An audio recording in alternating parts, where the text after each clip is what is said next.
green. That was the color of my childhood, especially one day in particular, on my 7th birthday. It was the same as any other day. I had been told to play outside so my aunt and uncle could bicker about who got to watch me for the rest of the day, which usually led to me playing by myself with one of them staring at me. But this particular day, when I went outside, something was strange. It had started out normal enough. I was told to go play outside, and before the screen door could shut on the back porch, Aunt and Uncle would argue. I took my steps off of the wooden porch, that in my opinion could use a little TLC, where I could hear Auntie's and Uncle's words fade with every step. I took my usual path across the soft grassy yard, letting my eyes close and relaxing as every step grew cooler and cooler on my bare feet. There was a point where the grass grew thin, and I could feel dirt right under my toes. That's where I stopped, and knew I was standing right in front of the woods that were behind my house. I slowly opened my eyes and tilted my head slightly in curiosity. I stood there right at the tree line. Somewhere between the house and where I stood, everything had shifted. It had all tinted into the color green, and it seemed as if everything was just a little off.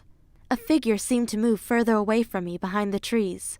I had seen the shape before, moving in shadows, and every once in a while I could almost hear my name being called. To be quite frank, this figure had eluded me for the very last time, and I was bound and determined to find this person and finally say, hello. As I pursued them, however, I kept tripping on roots and twigs that I wasn't accustomed to. I felt strange stumbling over myself in a place I had known my entire life. When I finally caught up to them, they stood facing me in a small opening, separate from the trees and underbrush. She was familiar in such a pleasant way. Her face lit up at the sight of me stumbling into the clearing, and I could not help but giggle back. The smile slowly faded, and her eyes turned sad, scaring me just a little. Mama? I don't know why, but it felt right to say then. She just looked at me calmly and said, run. This word hadn't been said before, but I thought it on numerous occasions. Aunt and Uncle left me outside for hours. I could get so far, they would never know where to look first. I took a step forward, unsure of my own legs. The mere thought set my fingers tingling. Run! Her voice caught my thoughts, and with it my feet. I didn't really know this woman, but I felt she loved me more than Aunt and Uncle could ever love me. So I kept running. I ran for what seemed like hours. The entire time my hands stayed tingling. The presence of a storm lay behind, me barely noticing it. The only reason I stopped running was because the trees had cleared and I found myself in the middle of someone's backyard. Everything faded away at that point, and I remember everything blurring into focus. I was in a room. From the blue walls and the various toys sprawled out on the ground, I could tell it was a boy's room. I felt something, and I of course looked over to see what was making me feel so uncomfortable. My head felt fuzzy as I turned to look, and sitting right beside me was a little boy, asleep in a little stuffed chair next to my bed. I looked at him, opening and closing my eyes slowly to try and put everything in focus. He had very neat hair, and he slept funny. His back was straight and his head had fallen behind, making his mouth stay wide open. I had let out a small laugh at the sight. He must have had wonderful hearing, because as soon as I laughed, he slowly opened his eyes, and he lifted his head, closing his mouth simultaneously. He rubbed his eyes and smoothly set them on my own. My heart sank, and for a few seconds I was stunned, staring at the strange boy. Once I had gotten my thoughts back, all I could do was sink into the covers, hiding my bright red face. I felt lightheaded again, but dared not look above the covers quite yet. After a few moments I peeked out, but there was no one there. I wasn't even in the same room. My head spun as I jumped out of the bed, spinning in circles, trying to find the door. When I got my ground, I caught the door handle, flinging it open and bracing myself on the frame. At that point I heard a voice. He must have been talking on the phone because I didn't hear the other end of the conversation. The conversation I heard went something like this. No, I told you. It's a little girl. I know it's impossible, but the fact is she's here.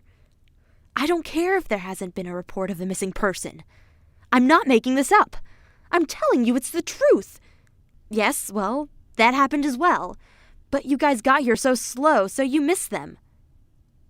No, they had black cloaks, not masks, and it was a line of at least 100 men, just walking into the trees in my... I'm not making this up! I knew I had to get out of there, so while the man was distracted, I slowly walked down the hall. He was in another room that opened up parallel to the hallway. I stopped at the opening and peeked my head out. He was pacing, talking on the phone. His footsteps were heavy, and he had an urgency to him that made me antsy to leave. He seemed to be walking in a very repetitive pattern. A wide circle that left his back to the opening just long enough for me to walk past, and him not to notice. I waited 2 circles before I made my move. In all honesty, I could have walked right on through and he wouldn't have noticed me with his back turned. But I was so scared I timidly ran and tried keeping my feet light on the ground as to not to make any noise. I made it past, sliding myself through the front door and gasping for air as soon as the door latched shut behind me. I had made it out of the house. I was terrified like Auntie or Uncle would have caught me at any second.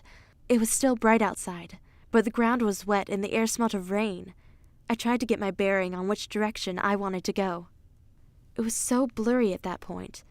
I knew that this was the house that I had found while running, so the best option was to keep going in the same direction.